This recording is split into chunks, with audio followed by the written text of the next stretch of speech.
بس القانون كفيل انه ياخد لك بطارك يا معلم ابراهيم. إن الله حليم ستار يا سيادة العميد، والخوض في الشرف أمر من الذبح.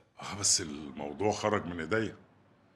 ده امر صادر من نيابه بضبط واحضار الدكتوره حنان علشان يوقعوا عليها الكشف الطبي وتشهد.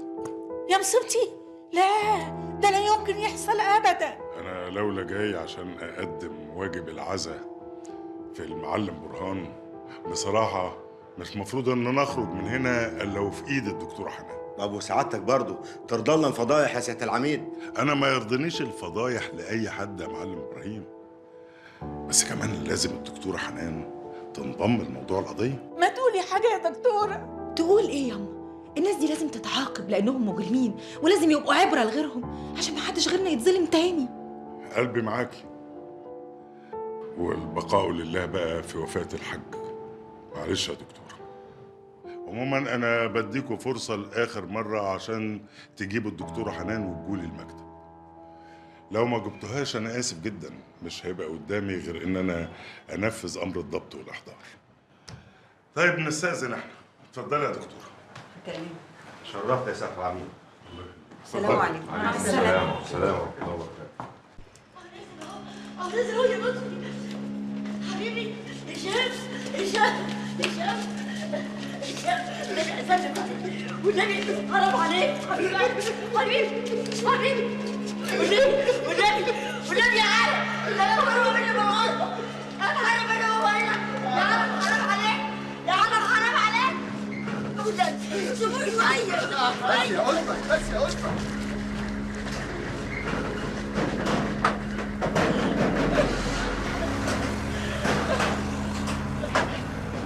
خير يا بنت؟ إن شاء الله خير. ايوه معالي الوزير. لا حاضر، مسافة السكة أكون عند حضرتك. ماشي. أستاذ شهدي. يا وعد. أيوة دكتور. ده معالي الوزير شكري جلال أبو رامي، عاوز يشوفني أنا وحضرتك عشان ننسق جهودنا ونشوف هنمشي في أي اتجاه. عندك مانع؟ لا طبعا. يا ريت تخلي الجماعة كمان أهل هشام يجوا معانا. عندك عربية؟ طب امشي ورايا. ماشي.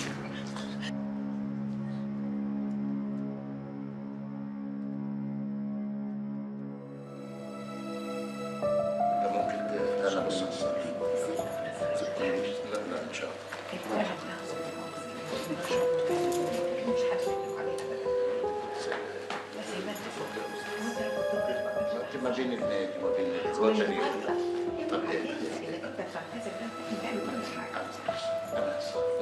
ما هو مش معقول حضرتك جايبنا هنا عشان نسمع كلمتين في جنابنا يا دكتور مرسي.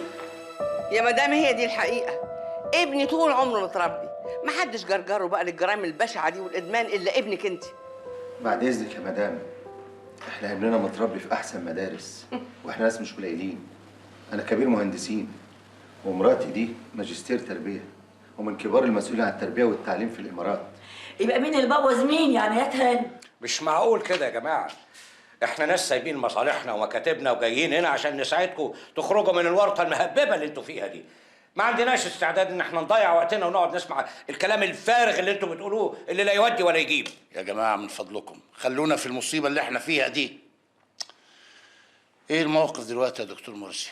والله اللي حصل النهارده بعد تراجع هشام عن اعترافاته وانضمامه لرامي في الاتنين انكار كل التهم المنسوبة اليهم، خصوصا بعد المواجهة اللي تمت بينهم. ونما إلي بقى من مصادر موثوق منها من النيابة، من ناس تابعة يعني هناك، إن المجني عليها رقم 3 اللي اسمها سميحة أنكرت الجريمة من أساسها. المجني عليها رقم 2 اللي اسمها الدكتورة حنان دي لم تبلغ واسمها مش جاية في المحضر خالص. ده بصراحة معالي الوزير هيفرق كتير قوي قوي في موقفنا. أنا شخصيا واثقة إن ابني بريء. مش ممكن هشام اللي متربي أحسن تربية يرتكب الجرائم البشعة دي، واستحالة استحالة إنه يكون مدمن مخدرات زي ما بيقولوا. للأسف يا مدام ألفت، موضوع الإدمان ده حقيقي ومفروغ منه، لأن المباحث لما راحت تقبض عليه في أوضته لقوا تذاكر هيروين، بانجو، حبوب هلوسة. عملوا محضر وحرزوها وضمنوا القضية. ومن خلال خبرتي أأكد لكم إن هشام ورامي مدمنين ومدمنين من فتره مش قصيره كمان. هندخل ابننا اكبر مصحه لعلاج الادمان وهنعالجه فيها. ايوه نعالجهم، بس يا ريت يطلعوا براءه في اقرب وقت ممكن، يا ريت. انا لا جبت سيره براءه ولا قلت ان الموضوع سهل للدرجه دي يا مدام. مش حضرتك يا دكتور مرسي قلت ان هشام تراجع عن اعترافاته؟ ايوه، بس على الجانب الاخر في اعتراف المتهم الثالث اللي اسمه سيد، واعتراف هشام في تحقيقات النيابه الاولانيه، والاتنين مطابقين لبعض جدا. وبعدين ما تنسوش حاجه كمان، المجني عليها رقم 1 اللي هي بلغت على كل حاجه دي، ما تنسوش انها تعرفت على هشام وعلى رامي في طابور عرض النيابه. طب والحل ايه دلوقتي يا دكتور مرسي؟ والله أنا شايف الحل، ويمكن الدكتور شهدي كمان يوافقني على رأيي، ذو شقين. الشق الأول طبعا يتعلق بالمتهم الثالث اللي هو سيد. سيد ده لابد إنه يجي قدام النيابة ويلغي اعترافاته ويقول إنها تمت عن طريق الإرهاب أو الإكراه من رجال المباحث. معايا؟ طب وده هيغير اقواله ازاي؟ وبأنهي مناسبه؟ اذا كنت زي ما بتقول حاولوا يقتلوه. معليك سيب لي الموضوع ده، لان محاميه يعتبر واحد من تلامذتي وليه افضل كتير عليه. انا هتفاهم معاه وهقنعه ان هو اما تراجع في اعترافاته ان دي فايده له زي ما هي فايده لاولادنا رامي وهشام. طيب وده لما يحصل حضرتك؟ لما يحصل اقول لك. نيجي بقى للشق التاني، الست اللي بلغت، رأس الأفعى الدكتورة عبلة عبد الرحمن.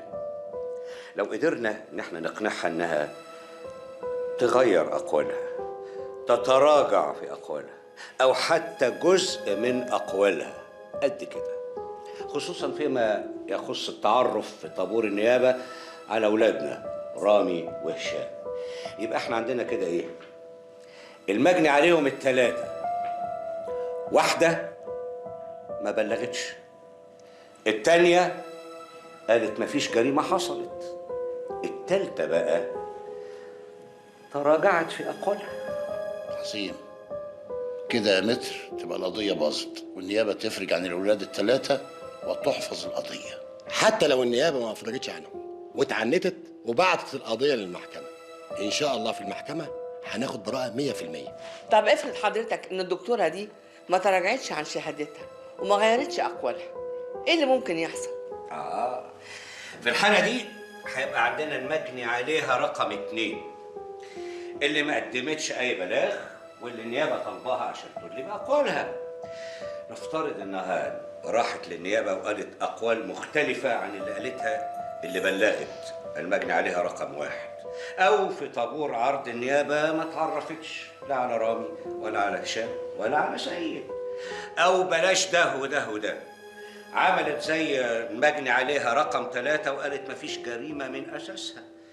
ساعتها يبقى إيه؟ يبقى حتى لو النيابة حولت القضية إلى المحكمة يبقى احنا قربنا من البراءة قوي يا معالي الوزير.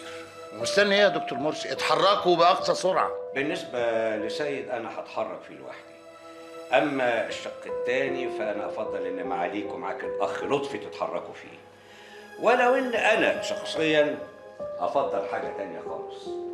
أفضل إن احنا نبتدي بالمجني عليها رقم 1 الدكتورة عبلة عبد الرحمن. اعتبر الموضوع منتهي، وبمزاجها أو غصب عنها هتغير أقوالها، بس نقدر نوصل لها بسرعة. في خلال اليومين اللي فاتوا دول المحاميين اللي عندي في مكتبي جمعوا معلومات كتيرة قوي عنها. تروح الجامعة امتى؟ تروح العيادة امتى؟ مواعيدها المختلفة، عنوان عمها اللي هي مقيمة عنده بعد انفصالها عن جوزها.